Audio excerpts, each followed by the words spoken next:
नमस्कार मित्रों, GSA academy YouTube channel पर एक बार आपका फिर से स्वागत है। तो जैसा कि आप जानते हैं कि हर दूसरे या तीसरे दिन हम आपके लिए जो है ये मॉक टेस्ट डिस्कशन लेकर आ रहे हैं। तो इसी कड़ी में हम जो है इसको आगे बढ़ाते हुए आज आपके लिए लेकर आए हैं मॉक टेस्ट डिस्कशन भाग 3। तो हम आपको ये बताना चाहते हैं कि लॉकडाउन की इस कड़ी में आप लगातार अध्ययन करते रहिए, क्योंकि जैसे ही लॉकडाउन ख़त्म होगा लगातार परीक्षाएँ एक तरफ से आना स्टार्ट हो जाएंगी, जिससे क्या होगा कि आप पे क्या होता है बोझ होगा और बर्डन होगा। अगर आप प्रिपरेशन नहीं होगी तो क्या होगा कि आप जो है वैकेंसी भी नहीं आने वाली है, क्योंकि आर्थिक व्यवस्था पूरी तरह से भारत की क्या हो गई है, चरमरा गई है। तो जो वैकेंसियाँ कंटिन्यू लगी हुई हैं केवल उसी पर एग्ज़ाम होने वाला है, नई वैकेंसी कंडक्ट नहीं कराई जाएगी। तो आप लगातार अध्ययनरत रहिए और आइए हमारे साथ जो है क्वेश्चनों को लगाना शुरू करते हैं।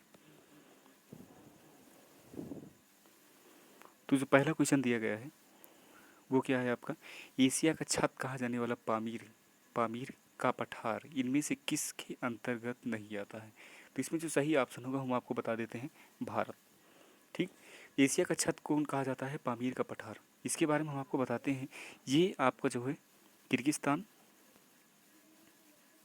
ये आपका किर्गिस्तान, तजाकिस्तान, तजाकिस्तान, पाकिस्तान,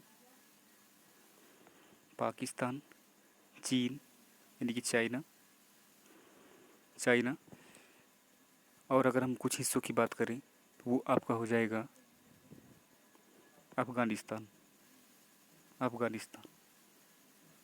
इतने हिस्से को ये जो है पामीर का पठार टच करता है। क्लियर, इसीलिए इसको क्या कहा जाता है, एशिया का छत। यानी कि आप सैटेलाइट से या हम नक्शे में देखेंगे तो पूरी तरह से क्या होगा, ये स्पष्ट होगा, पूरी तरह से क्या होगा, स्पष्ट होगा।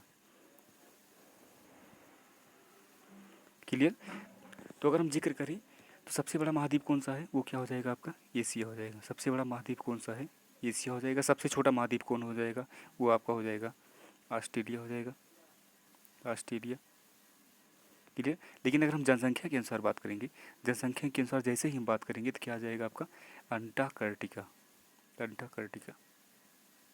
ये सभी के ये अंटार्कटिका में जो जनसंख्या निवास करती है वो मोस्टली क्या है, द्वीपों पर है। इसलिए यहाँ पे देश कंसीडर नहीं किया गया है।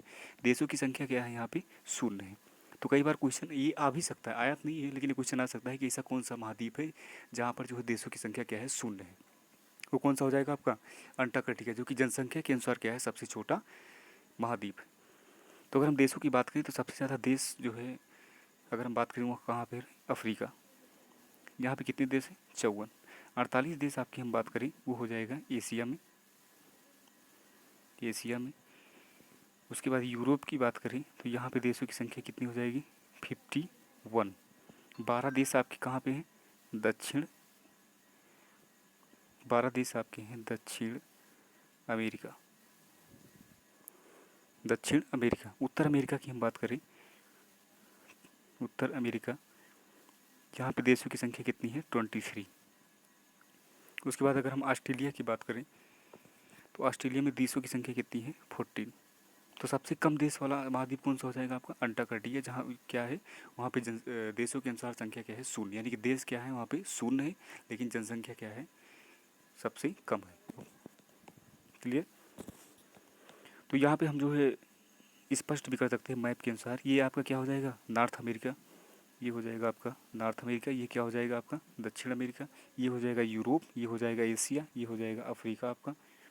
नेक्स्ट क्या हो जाएगा आपका, ये हो जाएगा ऑस्ट्रेलिया, और नीचे क्या उस स्थित है आपका अंटार्कटिका। क्लियर। तो टोटल महाद्वीपों की संख्या कितनी है, 7। सबसे बड़े महाद्वीप क्या, सबसे बड़ा महाद्वीप कौन सा हो जाएगा आपका, एशिया, और सबसे छोटा महाद्वीप कौन हो जाएगा आपका, ऑस्ट्रेलिया। लेकिन जब हम जनसंख्या के अनुसार बात करेंगे तो सबसे छोटा कौन सा हो जाएगा, वो हो जाएगा आपका अंटार्कटिका, जहाँ पे देशों की संख्या क्या रहेगी, शून्य। देशों के अनुसार सबसे बड़ा महाद्वीप कौन सा हो जाएगा, वो हो जाएगा आपका अफ्रीका, जहाँ पर देशों की संख्या कितनी है, 54। क्लियर। नेक्स्ट क्वेश्चन देखते हैं।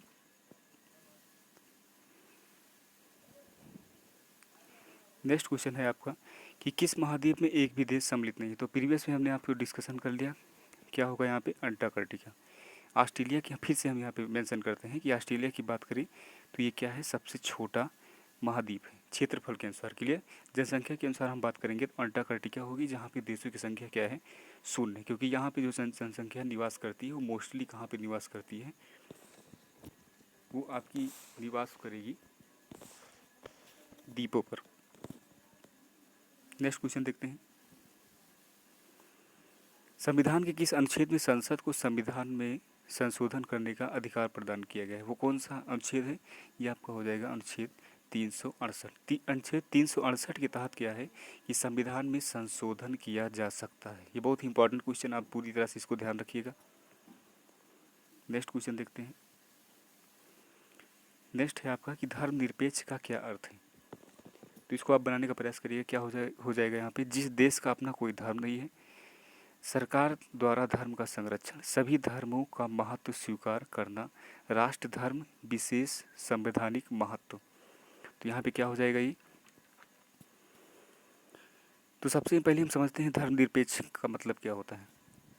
धर्मनिरपेक्ष और उसके बाद समाजवादी, ये दोनों जो शब्द जोड़े गए वो 42वां संविधान संशोधन 1976 के तहत जोड़ा गया। 1976 में 42वां संविधान संशोधन हुआ था, जिसमें धर्मनिरपेक्ष व समाजवादी शब्द जोड़े गए। धर्मनिरपेक्ष का मतलब क्या होता है कि जो हमारा राष्ट्र है वो कोई एक विशेष जो है धर्म को लेकर आगे नहीं बढ़ेगा। क्लियर। वहाँ पे धार्मिक रूप से पूरी तरह से हर व्यक्ति क्या हो, स्वतंत्र होगा। कोई भी धर्म वो क्या कर सकता है, ग्रहण कर सकता है, यानी कि उस संविधान के तहत उस पर किसी भी धार्मिक रूप से प्रतिबद्धता नहीं होगी। कहने का मतलब क्या है, यह सभी धर्मों की समानता और धार्मिक सहिष्णुता सुनिश्चित करता है। क्लियर। कौन? धर्मनिरपेक्षता जो शब्द होता है। तो ये क्या हो जाएगा यहाँ पे, सभी धर्मों का महत्व स्वीकार करना। क्लियर। नेक्स्ट क्वेश्चन देखते हैं। नेक्स्ट क्वेश्चन है कि स्थिर पानी में मिट्टी का तेल डालने से मच्छरों की समस्या कम होती है, क्यों? तो जब जो है स्थिर पानी है उस पर हम क्या डालेंगे, मिट्टी का तेल। मिट्टी का तेल, तो इसका जो पृष्ठ तनाव होगा वो क्या हो जाएगा, कम हो जाएगा। और पृष्ठ तनाव कम होने के कारण जो लार्वे छोटे छोटे पानी पर तैर रहे हैं वो क्या हो जाएंगे, डूब जाएंगी, और डूब के क्या हो जाएंगे, वो नष्ट हो जाएंगी। इसलिए वहाँ पे नया मच्छर पनप नहीं पाएगा। क्लियर। तो यहाँ पे सही ऑप्शन क्या होगा कि यह मच्छरों को मार भगाता है, या लार्वा की श्वसन क्रिया में बाधा उत्पन्न करता है, या वयस्कों के मिलने में बाधा पहुँचाता है, या मच्छरों के लिए एक अति उच्च विष है। तो ये क्या हो जाएगा, यह लार्वा की श्वसन क्रिया में बाधा उत्पन्न करता है। क्लियर। तो इसका फार्मूला क्या हो जाएगा, पृष्ठ तनाव को हम कंसीडर करते हुए चलते हैं। टी बराबर क्या होता है, एफ अपान एल। क्लियर। एफ का मान क्या हो जाएगा, न्यूटन। एल का क्या हो जाएगा, मीटर। तो क्या हो जाएगा, पृष्ठ तनाव का मात्रक क्या हो जाएगा, न्यूटन बटे मीटर। लेकिन जब हम न्यूटन मीटर की बात करेंगे तो इसको और क्या लिख सकते हैं, जूल। नेक्स्ट क्वेश्चन देखते हैं। नेक्स्ट क्वेश्चन क्या है आपका, रेयान फाइबर का निर्माण होता है। तो रेयान फाइबर का निर्माण किससे होता है, सेलुलोज से। क्लियर। अगर हम रबड़ की बात करें, रबड़ की, तो रबड़ में क्या होता है, एक प्राकृतिक रबड़ होता है, एक आपका होता है संश्लेषित रबड़। संश्लेषित रबड़। क्लियर। संश्लेषित रबड़ में अगर हम बात करें तो इसमें क्या आ जाएगा आपका, नायलॉन आ जाएगा, नायलॉन। फिर उसके बाद क्या आ जाएगा, रेयान फाइबर आ जाएगा, रेयान फाइबर। ये सभी किसके अंतर्गत आएंगे, संश्लेषित रबड़, यानी कि जो कृत्रिम रूप से मानव के द्वारा जो बनाया जा रहा है रबड़। क्लियर। तो अगर हम इसमें बात करें तो इसका सही ऑप्शन क्या होगा, वो सेलुलोज हो जाए। लेकिन इसके बारे में हम थोड़ा डिस्कशन कर लेते हैं। एक होता है रबड़ का वल्कनीकरण। रबड़ का वल्कनीकरण बहुत ही इंपॉर्टेंट क्वेश्चन है, कई बार ये आता है, वल्कनीकरण।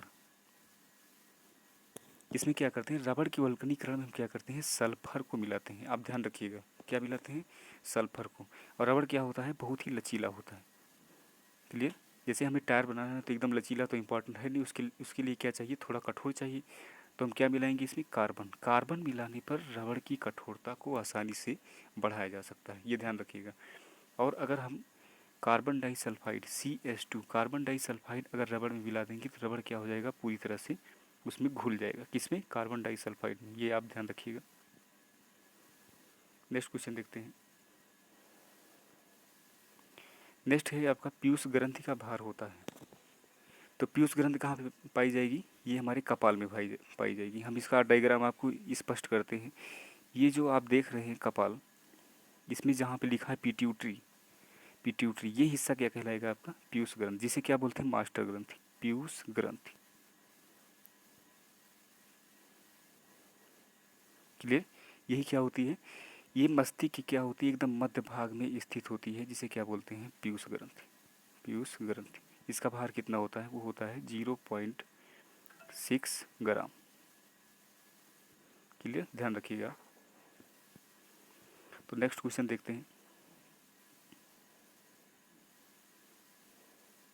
नेक्स्ट क्वेश्चन है, किसने ऐसे बाग बगीचे जिसमें बहता पानी हो के निर्माण की परंपरा शुरू की थी?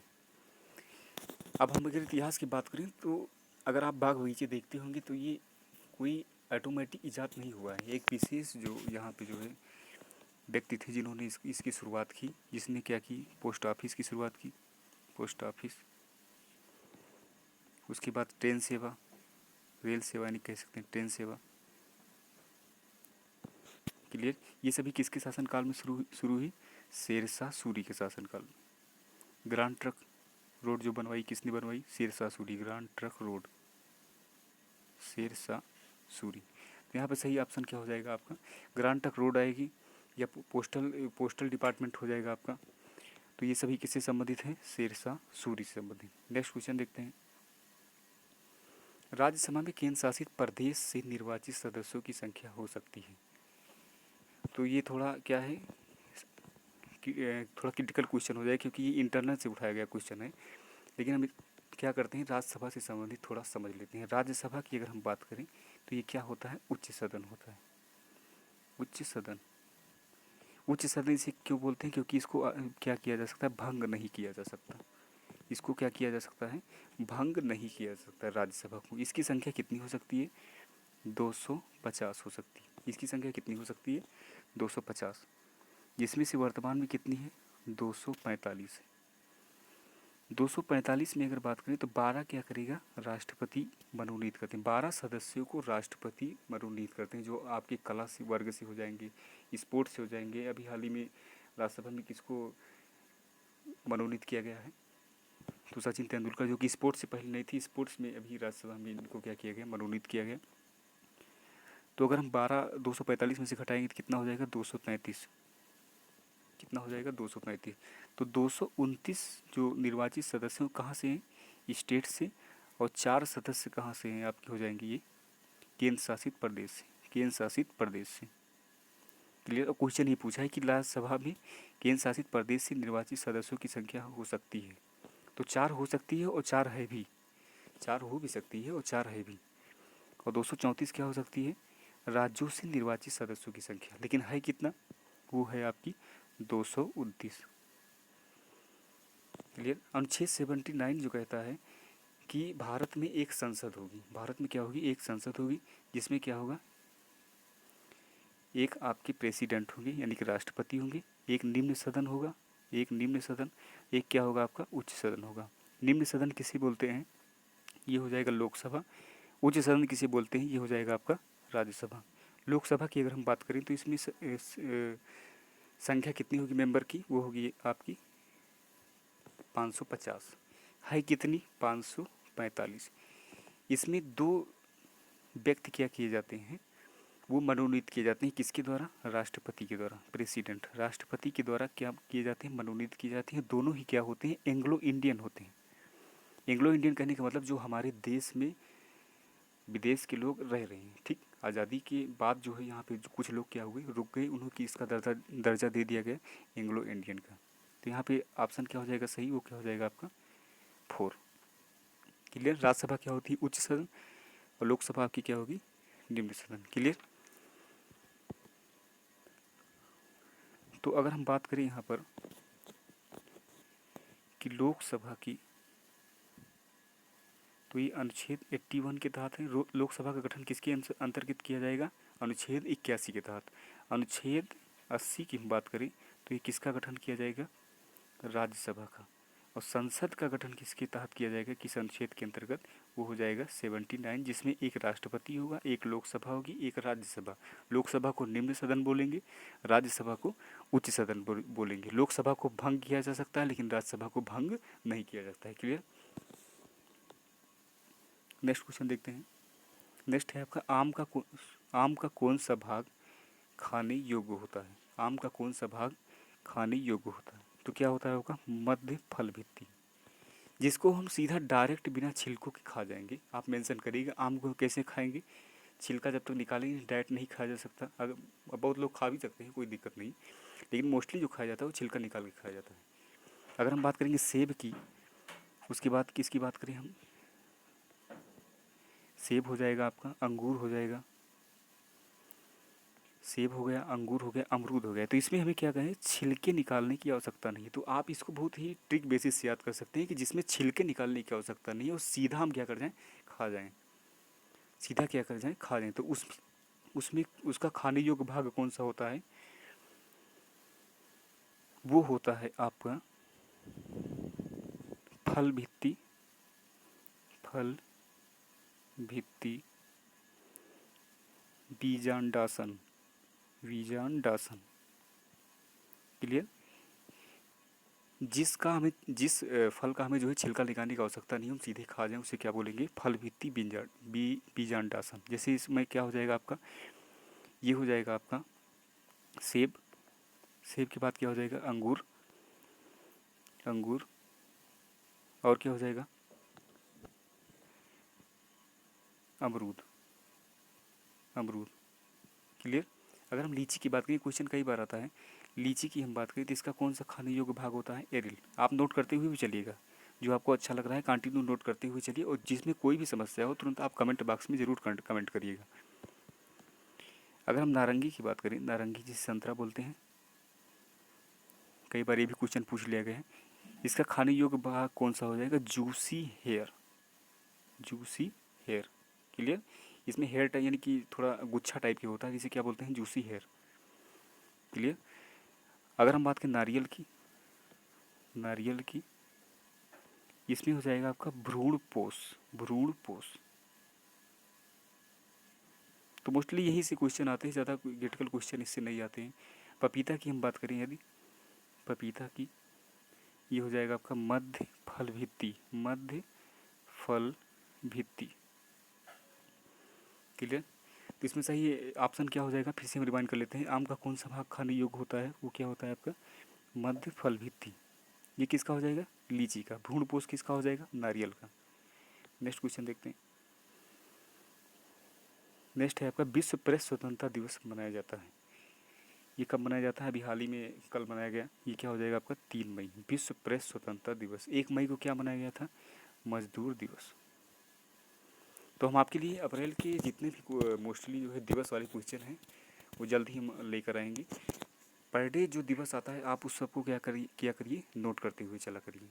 तो अगर आज हमारा वीडियो आपको अच्छा लगा हो तो इसके लिए हमारे चैनल को लाइक से सब्सक्राइब करना बिल्कुल ना भूलें। जितना ज़्यादा आप सब्सक्राइब करेंगे हमें मोटिवेशन मिलेगा। धन्यवाद।